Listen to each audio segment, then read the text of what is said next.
जळगाव जामोद तालुक्यातील डोंगराळ आदिवासी भागात असलेल्या जिल्हा परिषद मराठी प्राथमिक शाळा चारबन येथील शिक्षक दीपक उमाडे यांना 6 फेब्रुवारीला जिल्हाधिकारी कार्यालय अमरावती येथे आयोजित कार्यक्रमात आयडॉल शिक्षक पुरस्काराने शिक्षण मंत्र्यांच्या हस्ते सन्मानित करण्यात आले। अमरावती विभागातील उत्कृष्ट कार्य करणाऱ्या उपक्रमशील शिक्षकांचे चर्चासत्र जिल्हाधिकारी कार्यालय अमरावती येथे आयोजित करण्यात आले होते। बुलढाणा जिल्ह्यातील जळगाव जामोद तालुक्यातील आदिवासी भागातील चारबन शाळेत शिक्षक दीपक उमाडे यांनी विविध नाविन्यपूर्ण उपक्रम राबविले आहेत।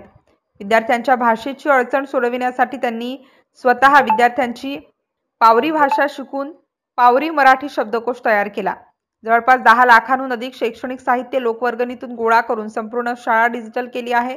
आजपर्यंत जवळपास 8 देशातील परदेशी अभ्यासकांनी चारबन शाळेला भेट दिली आहे। शाळेची उपस्थिती वाढावी यासाठी शाळेत पावरी कक्ष स्थापन केला, लोकवर्गणीतून वाचनालय उभारले, आदिवासी बांधवांमध्ये व्यसनमुक्तीसाठी पुढाकार घेतला आहे। त्यांच्या या विशेष कार्याची दखल घेऊन शिक्षण विभागाच्या वतीने त्यांना राज्याचे शालेय शिक्षण मंत्री दादा भुसे यांच्या हस्ते या पुरस्काराने सन्मानित करण्यात आले आहे। यावेळी अमरावती विभागाच्या शिक्षण उपसंचालक निलिमा टाके यांच्यासह अनेक मान्यवरांची प्रामुख्याने उपस्थिती होती। MCN न्यूज मराठीकरिता गजानन सोनटक्के, जळगाव।